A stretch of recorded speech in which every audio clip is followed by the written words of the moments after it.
Palestinians have a right to a separate state? No, I don't think they 2007 সালের প্রথম দিকে তেল আবিবে সামরিক গোয়েন্দা বিভাগের প্রধান এক মার্কিন রাষ্ট্রদূতের সঙ্গে গোপন বৈঠকে বলেন, গাজায় যদি হামাস ক্ষমতা আসে তাদেরই লাভ, কারণ তারা গাজাকে সরাসরি শত্রু রাষ্ট্র বলে গণ্য করতে পারবে।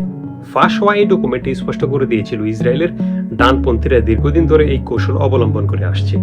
কিছু সময়ের জন্য এটা ফলপ্রসূ মনে হতে পারে, কিন্তু সম্প্রতি ঘটনাবলী দেখিয়েছে এর ফলে শুধু সহিংসতা, সংঘাত ও দুর্ভোগ বেড়েছে, কমেনি।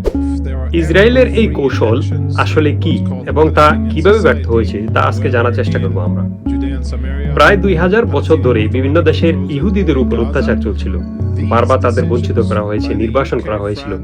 1800 দশকে দৃশ্যমান হয়েছিল বিষয়টা, যেখানেই তারা যায় তাদের ঘৃণার চোখে দেখা হতো।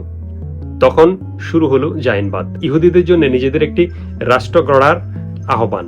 এই রাষ্ট্র গড়ার প্রধান লক্ষ্য ছিল ইহুদিদের নিরাপত্তা নিশ্চিত করা, যেন তারা নিজেরাই নিজেদের রক্ষা করতে পারে এবং বর্ণবাদী ঘৃণা থেকে মুক্ত থাকে। কিন্তু বড় প্রশ্ন ছিল, কোথায় হবে সেই রাষ্ট্র? অনেকেই প্রস্তাব আসে কেনিয়া থেকে আর্জেন্টিনা পর্যন্ত। অধিকাংশ ইহুদিরাই চেয়েছিল ঐতিহাসিক মাতৃভূমি ফিলিস্তিনে ফিরে যেতে। প্রায় 3000 বছর আগে তারা সেখানে মন্দির ও সংস্কৃতি গড়ে তুলেছিল। সেই টানে 1900 এর দশকে ইউরোপ থেকে হাজার হাজার ইহুদি ফিলিস্তিনে আসে। পরে ব্রিটিশরা এই অঞ্চল শাসন করলেও ইহুদি ও আরবদের মধ্যে বাড়তে থাকা সংঘাত তারা সামলাতে পারেনি এবং শেষ পর্যন্ত ব্রিটিশরা সরে যাওয়ার সিদ্ধান্ত নেয়। 1940 এর দশকে ইউরোপে ঘটে গেল এক ভয়াবহ হত্যাকাণ্ড। হিটলারের হাত ধরে ইহুদিদের উপর নির্মম নির্যাতন, অত্যাচার। বিশ্ববাসী উপলব্ধি করল নিরাপত্তার জন্য হলেও যেখানে হোক একটা মাতৃভূমি দরকার ইহুদিদের জন্য। অবশেষে 1947 সালে জাতিসংঘ সিদ্ধান্ত নেয় ফিলিস্তিনকে ভাগ করে দুটি করে দেওয়া হবে, একটি ইহুদিদের জন্য, অন্যটি আরব ফিলিস্তিনিদের জন্য। In 1947, the United Nations General Assembly passed Resolution 181, ending Britain's occupation of Palestine and partitioning it into two independent states. One Palestinian, the other Jewish. It also classified Jerusalem as an international city. কিন্তু বাইরের কেউ পুরনো জমিতে নতুন সীমানা টানলেই সমস্যা দেখা দিতে পারে, এটা সবাই জানত। যেখানে ইহুদি রাষ্ট্র গড়ার পরিকল্পনা ছিল, সেখানে লক্ষাধিক ফিলিস্তিন আরব ঠিক তখনও বসবাস করছিল। এই বিভাজন অত্যন্ত সহিংস সংঘাতে পরিণত হল। ইহুদি মিলিশিয়ারা জোর করে প্রায় 7 লক্ষের বেশি মানুষকে, আরব ফিলিস্তিনকে তাদের বাড়ি থেকে বের করে দেওয়া হলো। ফলে তারা শরণার্থী হয়ে যায়। প্রতিপক্ষরা যুদ্ধবিরতির লাইনও টানে এবং শেষমেশ ইহুদি পক্ষ পায় একটি স্বাধীন রাষ্ট্র, যার নাম ইসরায়েল। এক্ষেত্রে দুটি বিষয় খেয়াল রাখতে হবে। প্রথমত, ইসরায়েলে গড়ার মূল লক্ষ্য ছিল ইহুদিদের নিরাপত্তা। দ্বিতীয়ত, যে জমিতে দেশ গড়া হলো সেখানে সেই নিরাপত্তা আর পাওয়া গেল না, কারণ সেই জমিতে আবার ইহুদি আরব দ্বন্দ্ব জেগে ওঠে। 6 দশক 1967 সালে ইসরায়েলের 6 দিনের একটি যুদ্ধ জিতে নেয়। যে যুদ্ধে পশ্চিম তীর, গাজা উপত্যকায়, সিনাই উপদ্বীপ এবং গোলান মালভূমি ইসরায়েলের দখলে চলে আসে। পরবর্তীতে মিশরের সঙ্গে শান্তি চুক্তির অংশ হিসেবে সিনাই উপদ্বীপ ফেরত দেয় ইসরায়েল। কিন্তু পশ্চিম তীর ও গাজায় থাকা লক্ষাধিক ফিলিস্তিন সেখানকার দখলে থাকে তখনও। ফলে ইসরায়েলের ভূখণ্ড আরো বিস্তৃত হয়। বহু ইহুদি মনে করছিল এই বিজয় ঈশ্বরের আশীর্বাদ, তাদের স্বপ্ন পূরণ হয়েছে। কিন্তু বাস্তবতা ছিল ভিন্ন। প্রায় 10 লক্ষ ফিলিস্তিনি, যাদের মধ্যে অনেকেই 1948 সালে নির্বাসিত, তখনও পশ্চিম তীর ও গাজায় বাস করছিল। ইসরায়েল বুঝতে পারছিল না এই জমি আর মানুষদের নিয়ে তারা কি করবে। পরিস্থিতি আরো জটিল করে তোলে যখন ইসরায়েল বসতি নির্মাণ শুরু করে, নতুন শহর, রাস্তা, দেয়াল ও চেক পয়েন্ট তৈরি করে ফিলিস্তিনিদের চলাচল কঠোরভাবে নিয়ন্ত্রণ করা শুরু করে। ফিলিস্তিনিরা যখন নিষ্ঠুরভাবে বঞ্চিত হচ্ছিল, তখন তারা 1987 সালে প্রথম ইস্তিফাদা ফুটে ওঠে। গণবিক্ষোভে সবাই মিলে পাথর ছুঁড়ে মারতে থাকে। ইসরায়েলি সেনারা জোরদার দমন করে, বহু ফিলিস্তিনি হতাহত হয়। দক্ষিণ গাজায় এ সময় গড়ে ওঠে হামাস নামের একটি সংগঠন, যারা ইসরায়েলের ধ্বংসের ডাক দেয়। স্পষ্ট ছিল অত্যাচার ও কড়া নীতিতে নিরাপত্তা প্রতিশ্রুতি পূরণ হচ্ছে না, বরং ফিলিস্তিনিরা আরো দৃঢ় প্রতিবাদ গড়ে তোলে। 1990-এর দশকে পরিস্থিতি পাল্টে গেল। দুই পক্ষ শান্তি আলোচনায় মনোনিবেশ করে। 1993 সালের অসলো চুক্তিতে ফিলিস্তিন কর্তৃপক্ষ প্রতিষ্ঠা পায়। পশ্চিম তীরের কিছু অংশ ও গাজার বেশিরভাগ এলাকা তাদের নিয়ন্ত্রণে চলে আসে। কথাবার্তা শুরু হলো। সম্ভাবনা ছিল একটি বড় পদক্ষেপ, যা দুই জাতিকে আলোচনার টেবিলে বসাবে। কিন্তু চরমপন্থীরা শান্তির প্রবাহ ভেঙে দিতে চাইল। ইসরায়েলে ডানপন্থীদের সমাবেশ রবিন সরকারের বিরুদ্ধে উদ্দীপনা ছড়ালো, প্রধানমন্ত্রীকে বিশ্বাসঘাতক আখ্যা দিল। 1995 সালে প্রধানমন্ত্রী ইসহাক রবিনকে এক উগ্র সন্ত্রাসী গুলি করে হত্যা করল। Rabin collapses, hit in the abdomen and the spinal column. The third bullet almost alone embodied every combat that he was stated for.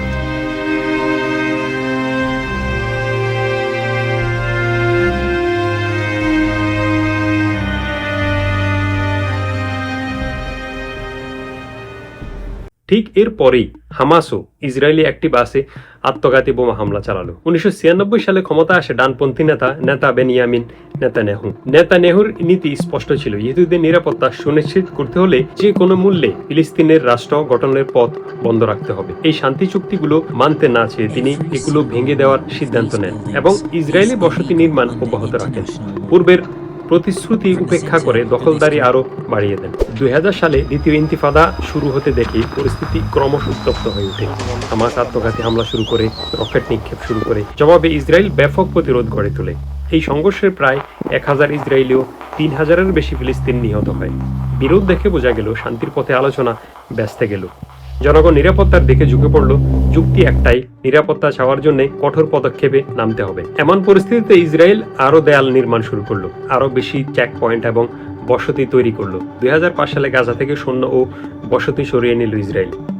Gaza তখন সম্পূর্ণ ফিলিস্তিনি কর্তৃত্বে চলে গেল। তবে গাজার উপর তারা অবরোধ আর নজরদারি থামায়নি। ঠিক পরের বছর ফিলিস্তিন নির্বাচন হলো এবং হামাস জিতে যায়। এরপর গাজা চলে গেল হামাসের দখলে। পশ্চিম তীরে থাকে ফাতাহের অধীনে। একে অপরকে তারা সরকার স্বীকার করে না, ফলে ফিলিস্তিনের নেতৃত্বে দ্বিধাগ্রস্ত হয়ে পড়ল। এই বিভক্তি ইসরায়েলের ডানপন্থীদের উপকারে আসে, কারণ একক ফিলিস্তিনি সরকার না থাকায় আরব পক্ষ একযোগে কথা বলতে পারছে না। এক ধরনের ধারণা তৈরি হলো ফিলিস্তিনিরা একত্রিত হয়ে শান্তির প্রস্তাব রাখতে চায় না। এই সুযোগে ফিলিস্তিনের দাবি এড়িয়ে নিরাপত্তার আশ্বাস ধরা সহজ হয়ে গেল ইসরায়েলের কাছে। 2009 সালে নেতানিয়াহু আবার ক্ষমতা আসেন এবং নিজেকে মিস্টার সিকিউরিটি ঘোষণা করেন। উন্মুক্ত কথা হচ্ছিল এই বিষয়ে। তার লক্ষ্য শুধু ইসরায়েলের নিরাপত্তা, তবে প্রকৃত পরিকল্পনা ছিল শান্তি প্রক্রিয়া ধ্বংস করা, যাতে ফিলিস্তিনি স্বাধীনতা বা সার্বভৌমত্বের কোনো সম্ভাবনা না থাকে। এই কারণে তিনি পশ্চিম তীরে নতুন নতুন বসতি গড়ে তুলতে থাকেন এবং কঠোর হয়ে ফিলিস্তিনিদের উপর চাপ বাড়ান। অদ্ভুত ব্যাপার হচ্ছে, নেতানিয়াহু চুপচাপ হামাসকে টিকিয়ে রাখতে শুরু করেন, কারণ তার ধারণা ছিল যতদিন হামাস গাজায় টিকে থাকবে ফিলিস্তিনি আন্দোলন দুর্বল থাকবে এবং শান্তির আশা থাকবে না। তিনি গোপনে গাজায় নগদ অর্থ পাঠাতেন এবং বন্দীদের বিনিময়ে মুক্তি দেওয়ার চেষ্টা করতেন। ফলস্বরূপ গাজায় হামাস টিকে থাকতে পারল এবং ফিলিস্তিনিরা আরো বিভক্ত হয়ে পড়ল। 2009 সালের পর পশ্চিম তীর জুড়ে নতুন বসতি তৈরি হার বেড়ে যায়। মানচিত্রে দেখা যায় এসব বসতিগুলো এমনভাবে ছড়িয়ে আছে যে এটি নির্দিষ্ট ফিলিস্তিনি রাষ্ট্র প্রতিষ্ঠা প্রায় অসম্ভব হয়ে পড়েছে। সুতরাং মূল কৌশল যেন স্পষ্ট, ফিলিস্তিনিদের জমি টুকরো টুকরো করে ফেলা, যাতে একত্র হয়ে কোনো রাষ্ট্র গঠন করতে না পারে। সর্বশেষ 2023 সালের 7 অক্টোবর দিন হামাস গাজার দেয়াল পেরিয়ে এক ভয়াবহ হামলা চালায়। ইসরায়েলের ভেতরে ঢুকে পড়ে শত শত মানুষকে হত্যা করে, বহুজনকে অপহরণ করে। ইসরায়েল মনে করে এটা তাদের নিরাপত্তার সবচেয়ে বড় ব্যর্থতা। তারা যে নিরাপত্তার রক্ষক বলেছিল, তারই দেশে তখন এরকম হামলা। ইসরায়েল উত্তরে জবাব দেয় ব্যাপক সামরিক অভিযান। গাজায় বিমান ও রকেট হামলা চালায়, হাজার হাজার ফিলিস্তিনি প্রাণ হারায়, গাজা ধ্বংসস্তূপে পরিণত হয়। এই পরিণামে নেতানিয়াহু কৌশল ধাক্কা খায়। নিরাপত্তার নামে তিনি যে সমঝোতা ভেঙে দিয়েছিলেন, তার পরিণামে নিজেই বিপদে পড়লেন। আজ ইসরায়েল গভীর সংকটে নিমজ্জিত, অথবা গাজা ধ্বংসপ্রায়, হামাস টিকে আছে, পশ্চিম তীর উত্তপ্ত, আর আন্তর্জাতিক মঞ্চে ইসরায়েলের ভাবমূর্তি আজ সবচেয়ে বেশি খারাপ। সবচেয়ে তিক্ত হচ্ছে, যে নেতা নিরাপত্তার কথা বলে শান্তি ভেঙেছিল, তার স্বপ্নের নিরাপত্তাই আজ বিপদের কারণ হয়ে উঠল।